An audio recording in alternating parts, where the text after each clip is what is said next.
कृष्ण, राधे राधे।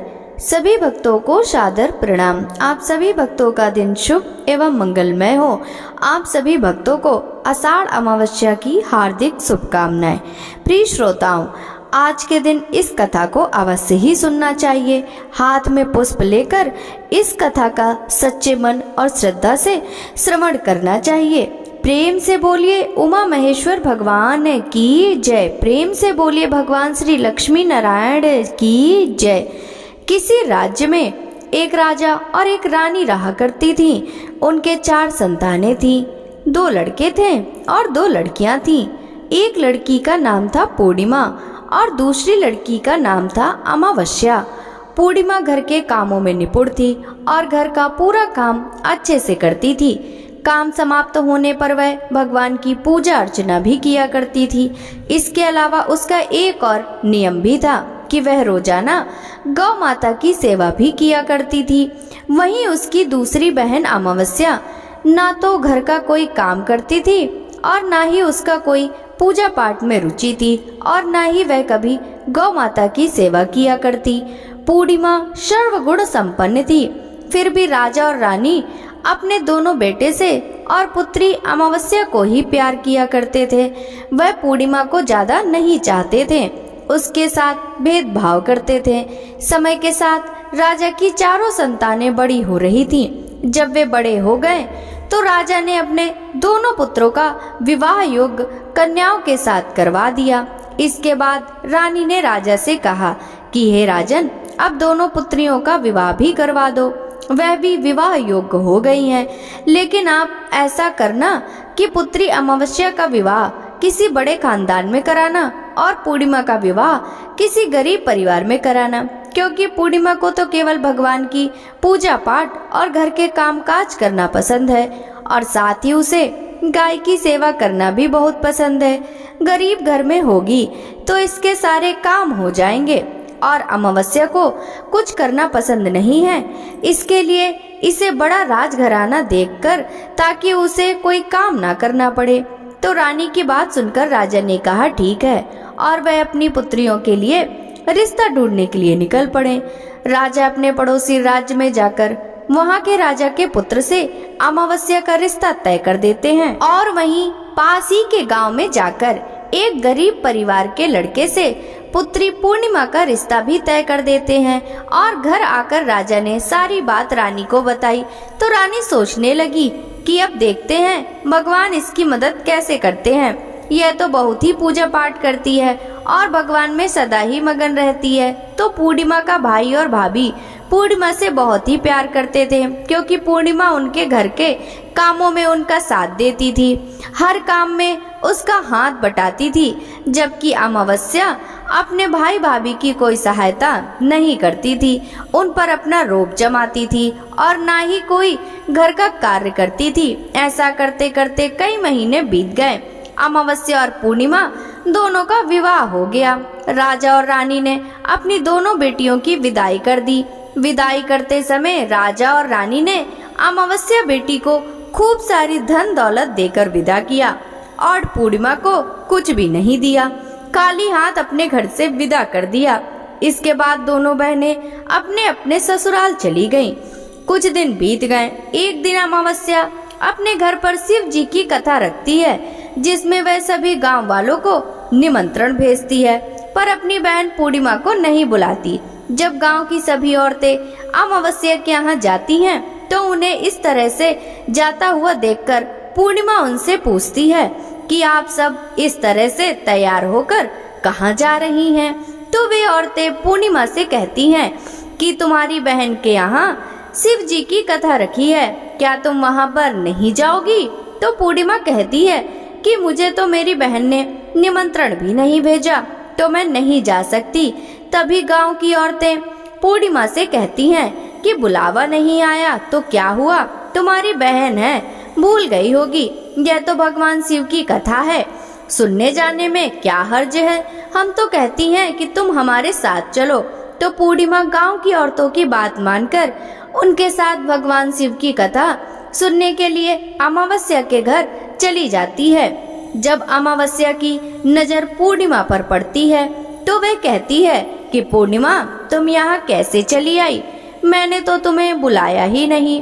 खैर कोई बात नहीं, तुम आ ही गई हो तो चुपचाप बैठी रहना और मेरे यहाँ रिश्तेदारों को ये भूल कर भी मत बताना कि तुम मेरी बहन हो। ये कहते हुए अमावस्या ने अपनी बहन पूर्णिमा की गरीबी का मजाक उड़ाया।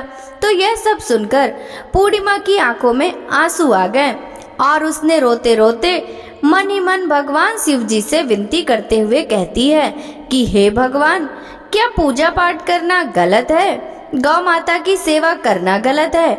आखिर मेरी क्या गलती थी जो इस तरह से मेरी गरीबी को मेरा बार बार मजाक बनाया जा रहा है?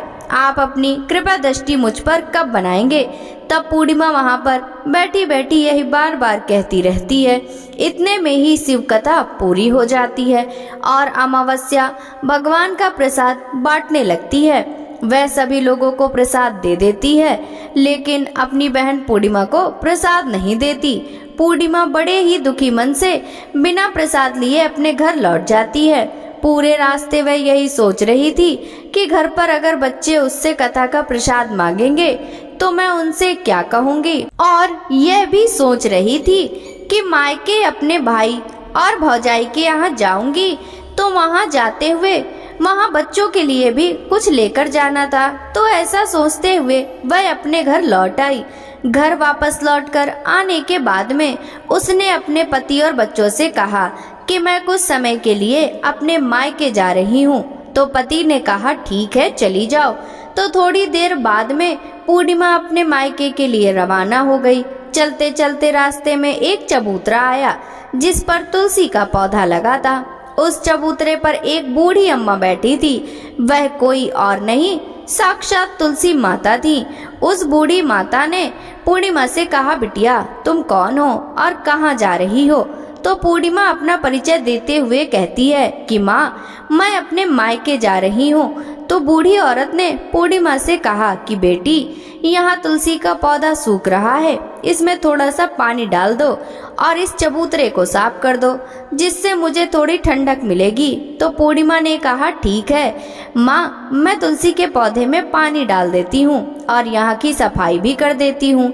तो पूर्णिमा ने साफ सफाई करने के बाद बूढ़ी अम्मा को भी नहला दिया। बूढ़ी अम्मा की भी सेवा की, उनके पैर दबाए, हाथ पैरों में तेल की मालिश की, कंघी की और फिर पूछा कि माँ मैं आपकी क्या सेवा करूँ? कोई और काम हो तो बता दीजिए, मैं कर दूंगी। तो बूढ़ी अम्मा कहती है कि बेटा अब कोई काम नहीं, तुम अपने मायके जाओ और वापस आते समय मुझसे फिर मिलती जाना। तो पूर्णिमा ने बूढ़ी अम्मा से कहा ठीक है माँ जी, अब मैं जाती हूँ, लौट के आऊंगी तो तुमसे मिलकर जरूर जाऊंगी। ऐसा कहकर पूर्णिमा वहाँ से चल पड़ी। कुछ समय आगे चलने के बाद में एक शिव मंदिर आया। वहाँ पर उसे एक बूढ़े बाबा मिले थे जो मंदिर के बाहर बैठे थे। वह भी कोई और नहीं थे, भगवान भोलेनाथ स्वयं थे। बूढ़े बाबा ने पूर्णिमा से कहा कि बिटिया तुम कौन हो और कहाँ जा रही हो? तो पूर्णिमा ने अपना सारा परिचय देते हुए कहा कि बूढ़े बाबा आज मैं अपने मायके जा रही हूँ। तो बूढ़े बाबा ने कहा कि बेटा मैं तो बूढ़ा हो चुका हूँ, मेरी आंखों की रोशनी भी ढंग से काम नहीं करती। तुम ऐसा करो कि मंदिर की साफ सफाई कर दो और शिवलिंग पर जल चढ़ा दो और भोले शंकर जी के आगे एक घी का दीपक जला दो। तो पूर्णिमा ने कहा ठीक है बाबा। यह कहकर पूर्णिमा ने शिव मंदिर की साफ सफाई कर दी और भोले शंकर जी की विधिवत पूजा करते हुए बूढ़े बाबा से कहा कि बाबा कोई और काम हो तो बताइए। तब बूढ़े बाबा ने कहा नहीं बेटी अब तुम जाओ, वापस आते वक्त मुझसे मिलते हुए जाना। तो पूर्णिमा ने कहा ठीक है बाबा, अब मैं जाती हूँ, आते हुए तुमसे जरूर मिलकर जाऊंगी। तो ऐसा कहकर वह वहाँ से आगे चल पड़ी। आगे चलते चलते पूर्णिमा को एक काली माता का मंदिर दिखाई दिया।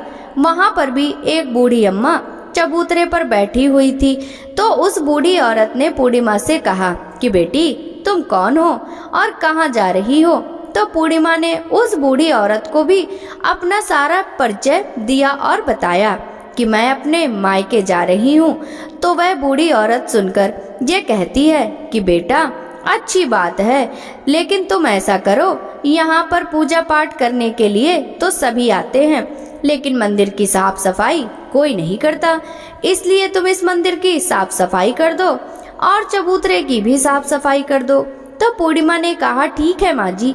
यह कहकर पूर्णिमा ने पूरे मंदिर की और चबूतरे की साफ सफाई कर दी और पूजा पाठ भी की और उस बूढ़ी माता का श्रृंगार भी कर दिया। बूढ़ी माँ के पैर दबाए और कहती है कि माँ जी सारा काम हो गया, अगर मेरे लायक कोई और काम हो तो मुझे बताइए, मैं उसे भी कर देती हूँ। तो वह बूढ़ी अम्मा कहती हैं नहीं बेटी, अब तुम जाओ, लेकिन मायके से आते वक्त मुझसे मिलते हुए जाना। फिर पूर्णिमा कहती है ठीक है माँ जी, और वह आगे चल पड़ी। आगे चलते चलते एक नदी आती है, वहाँ पर भी एक बूढ़ी अम्मा बैठी हुई थी। वह कहती है बेटी तुम कौन हो, कहाँ से आई हो और कहाँ जा रही हो।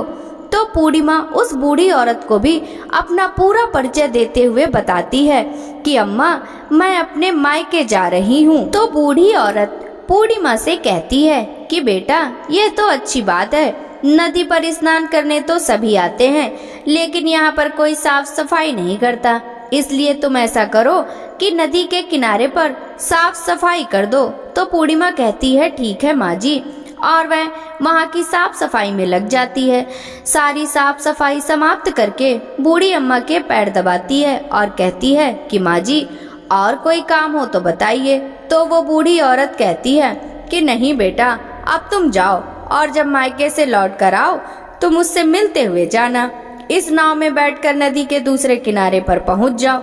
तो ये कहते हुए वह बूढ़ी अम्मा एक नाव की तरफ इशारा करती है।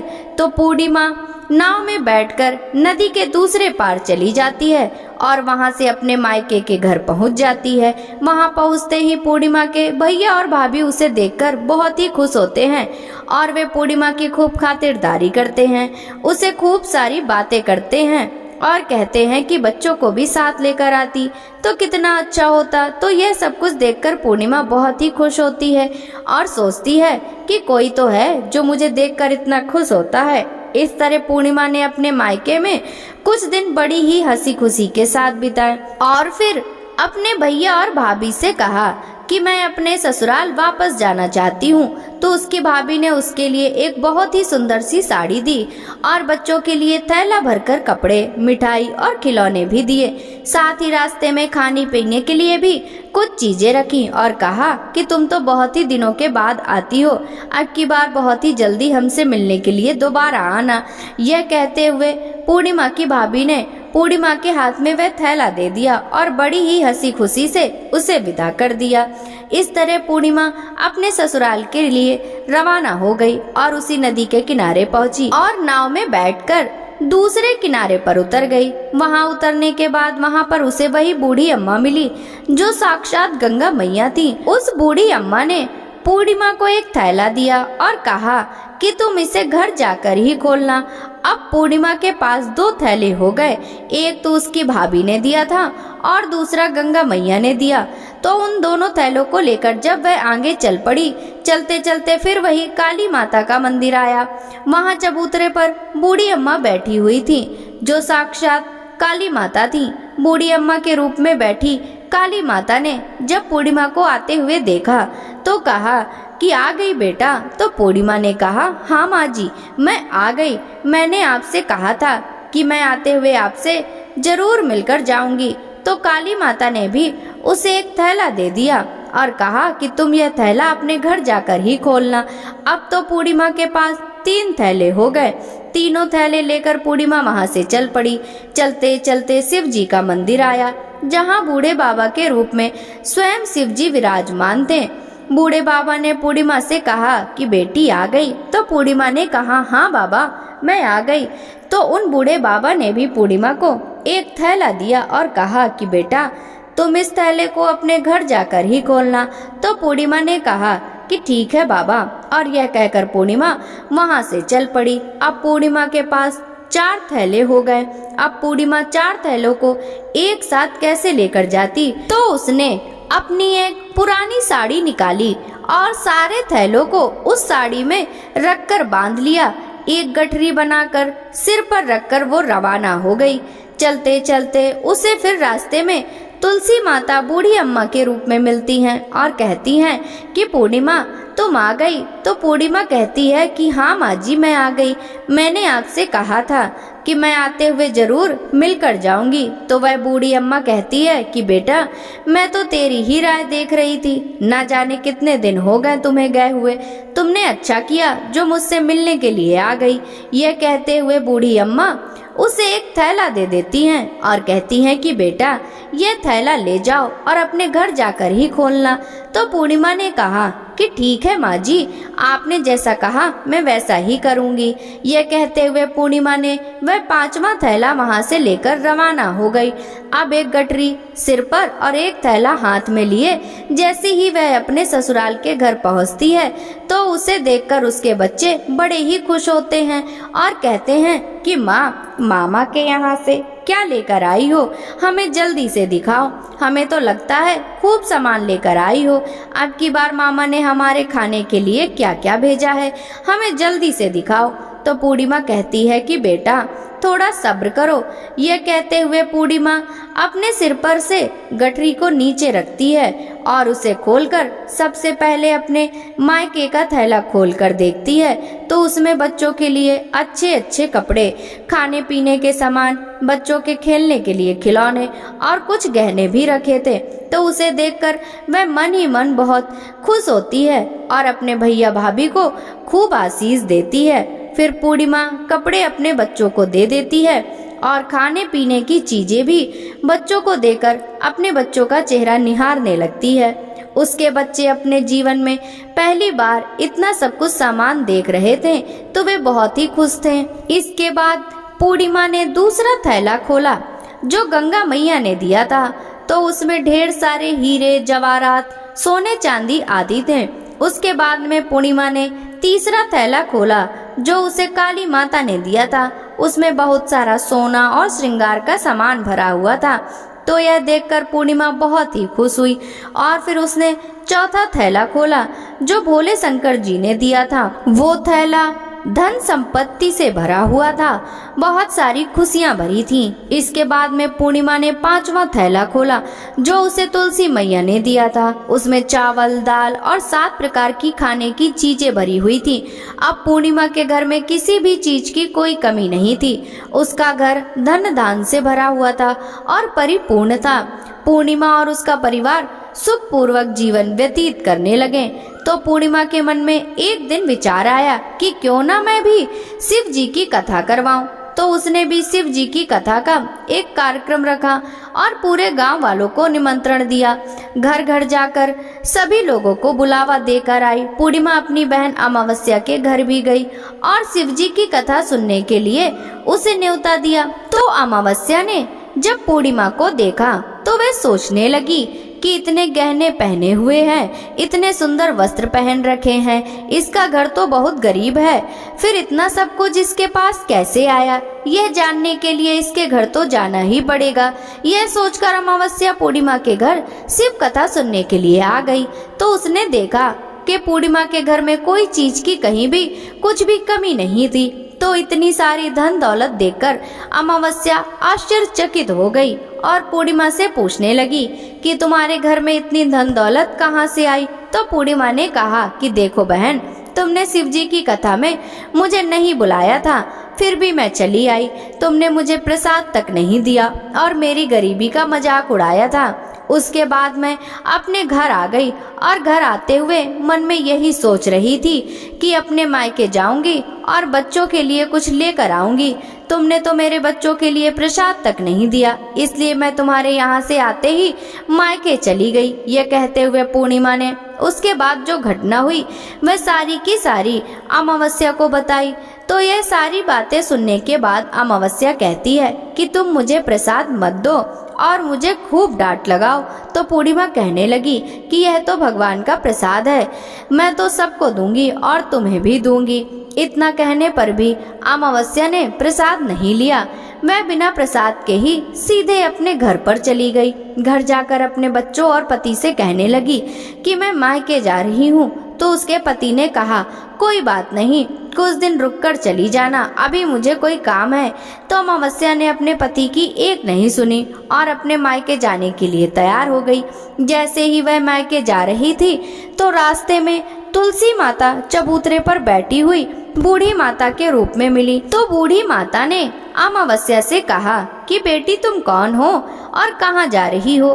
तो अमावस्या ने अपना परिचय देते हुए कहा कि मैं अपने मायके जा रही हूँ। तो बूढ़ी अम्मा बोली कि बेटा यह तो अच्छी बात है, पर तुम ऐसा करो कि यह तुलसी का पौधा सूख रहा है, इसमें थोड़ा सा पानी डाल दो और इस चबूतरे की साफ सफाई कर दो। तो बूढ़ी अम्मा के इतना कहते ही अमावस्या ने गुस्से में आकर कहा कि बुढ़िया तुम्हें दिखाई नहीं देता, मैंने इतनी महंगी साड़ी पहन रखी है, साफ सफाई करूंगी तो यह गंदी हो जाएगी और यहाँ आसपास पानी भी नहीं है, मैं कहाँ से पानी लाकर तुलसी के पौधे में डाल दूं। तुम्हारे और तो कोई काम नहीं है, तुम ही ऐसा करो कि आसपास कहीं पर पानी होगा लाकर इस पौधे में डाल देना। ऐसा कहकर अमावस्या वहां से चल पड़ी। चलते चलते शिव मंदिर आया। वहां पर भगवान शिव बूढ़े बाबा का रूप धारण किए हुए बैठे थे। उसे देखते ही पूछा कि बेटा तुम कौन हो और कहाँ जा रही हो। तो अमावस्या ने कहा कि मैं अपने मायके जा रही हूँ। तो बूढ़े बाबा ने कहा कि बेटा मंदिर की साफ सफाई कर दो और भोले शंकर की पूजा भी कर दो, आजकल मुझे थोड़ा कम ही दिखाई देता है। तो बूढ़े बाबा के साफ सफाई वाली बात सुनकर अमावस्या को गुस्सा आ गया और वह गुस्से में मना करते हुए वहां से आगे चल पड़ी। आगे चलते चलते काली माता का मंदिर दिखाई दिया। वहां पर काली माता बूढ़ी अम्मा के रूप में बैठी हुई थी। तो अमावस्या को देखते ही काली माता ने पूछा कि बेटी तुम कौन हो और कहाँ जा रही हो। तो अमावस्या ने कहा कि मैं अपने मायके जा रही हूँ। तो वह बूढ़ी अम्मा बोली कि बेटी तुम मेरा एक काम कर दो, इस मंदिर में पूजा पाठ करने तो सभी लोग आते हैं लेकिन साफ सफाई कोई नहीं करता, तुम ऐसा करो मंदिर की साफ सफाई कर दो। तो अमावस्या इस बात पर भड़क पड़ी और कहने लगी ना तो मैं तुम्हारी इस मंदिर की पूजा पाठ करूंगी और ना ही इसकी साफ सफाई करूंगी। तुम मुझसे कह रही हो, इससे अच्छा तो यह है कि इस मंदिर की साफ सफाई तुम खुद ही कर लो, तुम्हारे और कोई काम नहीं है।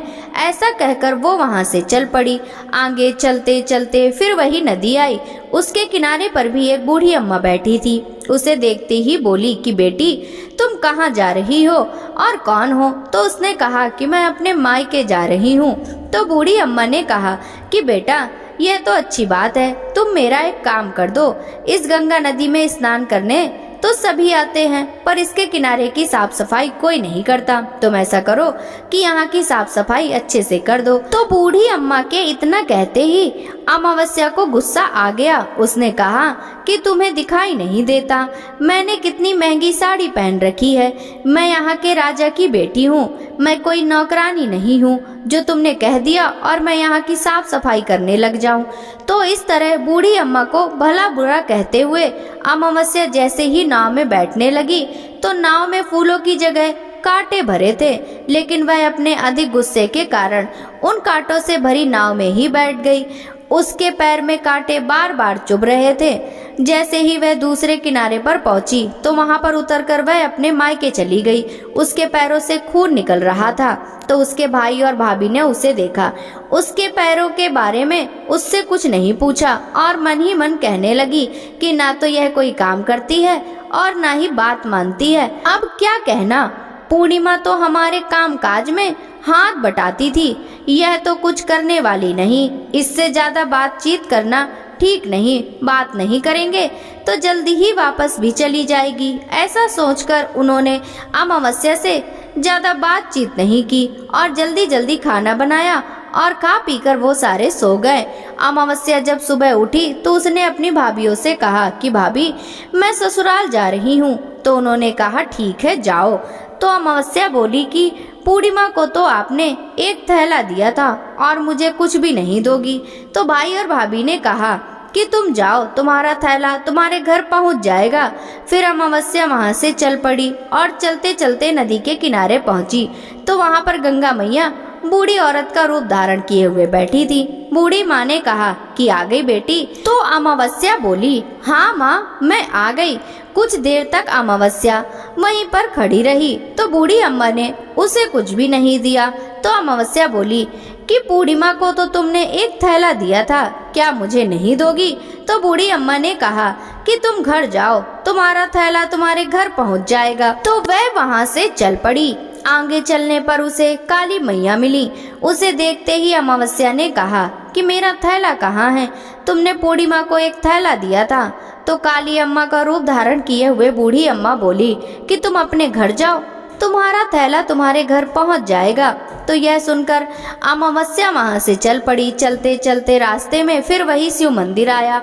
वहां पर भोले शंकर बूढ़े आदमी का रूप धारण किए हुए बैठे थे। उन्हें देखते ही अमावस्या बोली कि मेरा थैला कहाँ है? तो बूढ़े बाबा ने कहा कि तुम घर जाओ, तुम्हारा थैला तुम्हारे घर पहुंच जाएगा। तो अमावस्या वहां से आगे चल पड़ी। आगे चलते चलते उसे तुलसी माता बूढ़ी अम्मा का रूप धारण किए हुए वहां पर बैठी हुई मिली। तो अमावस्या को देखते ही कहा कि आ गई बेटा? तो अमावस्या ने कहा कि हाँ मैं आ गई, मेरा थैला कहाँ है? पूर्णिमा को तो आपने थैला दिया था। तो अमावस्या की बात सुनकर तुलसी मैया ने कहा कि तुम अपने घर जाओ, तुम्हारा थैला तुम्हें वहीं पर मिल जाएगा। तो अमावस्या वहां से जल्दी जल्दी अपने घर की ओर चल पड़ी। जैसे ही वह अपने घर पहुंची तो आंगन में देखा कि वहां पर 5 थैले पड़े हैं। अमावस्या ने मन ही मन में सोचा कि अब तो मेरे पास भी खूब सारी धन दौलत हो जाएगी। तो उसने जल्दी जल्दी सारे थैलों को खोल कर देखा। किसी में मिट्टी भरी थी तो किसी में पत्थर रखे थे, किसी में कोयला था और मायके वाला थैला बिल्कुल खाली था।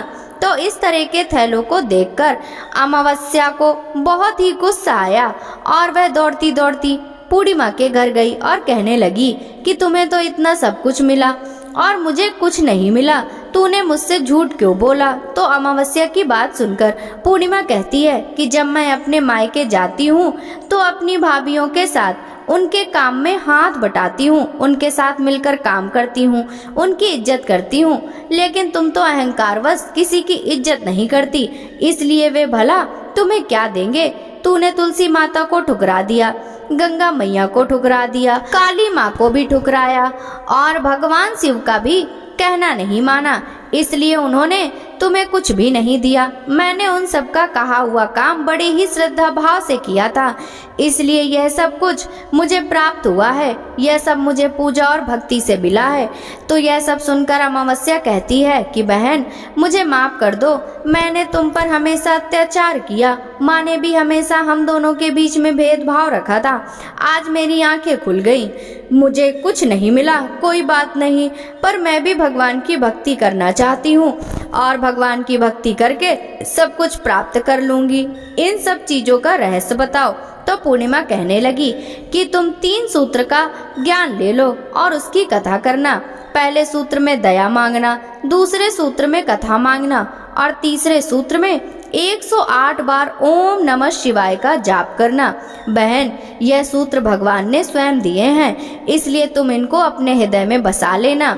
मैंने भी इन 3 सूत्रों को अपने जीवन में अपनाए थे और सच्चे मन से भगवान की भक्ति और पूजा पाठ की थी, तभी तो मुझे इतने गरीब घर में ब्याहने के बाद भी आज मेरे पास सब कुछ है और तुम्हारा एक अमीर घराने में विवाह होने के बाद भी आज सब कुछ नष्ट हो गया।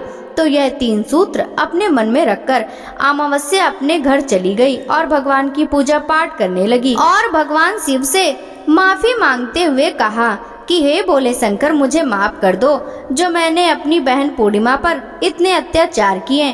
शिव कथा में वह बिना बुलाए आई, फिर भी मैंने उसका अपमान किया, मुझे माफ कर दो। अब मैं पूरे विधि विधान से पूजा अर्चना किया करूंगी। और वह फिर गौ माता की सेवा भी करने लगी और दूसरों की मदद भी करने लगी, जिसकी वजह से उसका घर धन धान्य से परिपूर्ण हो गया। प्रेम से बोलो भगवान भोलेनाथ की जय, भगवान श्री हरि विष्णु की जय। तो यह थी अमावस्या और पूर्णिमा 2 बहनों की कथा, जो अमावस्या और पूर्णिमा के व्रत में अवश्य ही सुननी चाहिए। भगवान भोलेनाथ और भगवान श्री हरि विष्णु जी आपकी सभी मनोकामनाओं को पूर्ण करें।